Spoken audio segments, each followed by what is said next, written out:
अमरावती शहरातील गांधी आश्रम चौक संकुलात रविवारला दुपारी एक धक्कादायक थरारक घटना घडली। जुन्या प्रेम प्रकरणाच्या वादातून 17 वर्षीय तरुणाची निर्घृणपणे चाकूने भोसकून हत्या करण्यात आली। मृताचे नाव नयन नरेंद्र वायधणे, वय 17 वर्ष असे आहे। पोलिसांनी 5 आरोपींविरुद्ध खुनाचा गुन्हा दाखल केला आहे। यामध्ये 3 महिलांचा समावेश आहे।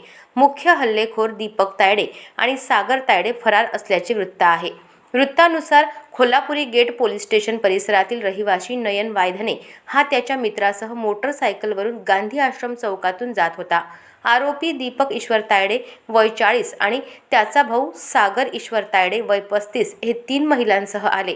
त्यांनी नयनची मोटरसायकल थांबवली। असा आरोप आहे की दीपक आणि सागर यांनी नयनचे त्याच्या भाचीशी असलेल्या पूर्वीच्या प्रेमसंबंधावरून वाद घातला आणि त्यांनी नयनवर चाकूने हल्ला केला।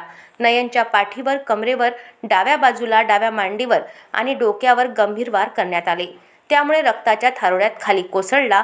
घटनेची माहिती मिळताच त्याचा मित्र रोहन घटनास्थळी पोहोचला आणि त्याने नयनला ताबडतोब मोटरसायकलवरून इरविन रुग्णालयात नेले। तथापि तपासणीनंतर डॉक्टरांनी त्याला मृत घोषित केले।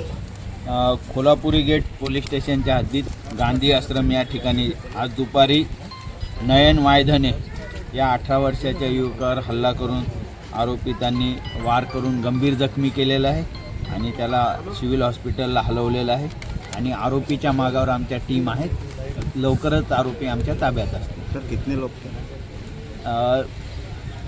ये हम पूछताछ करने के बाद ही बता सकते हैं। अभी आरोपी का आंकड़ा बताएंगे तो उसमें पूछताछ में कुछ कम हो गए, कुछ ज़्यादा हो गए, तो इसलिए आरोपी एक निष्पन्न हुआ है नाम, लेकिन अभी बताना उचित नहीं। जब अरेस्ट होगा तो उसका नाम भी बताएंगे।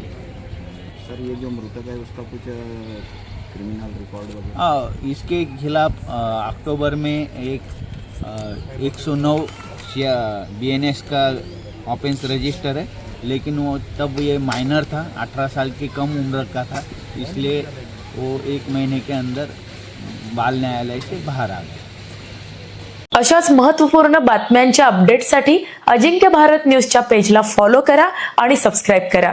Thank you for watching.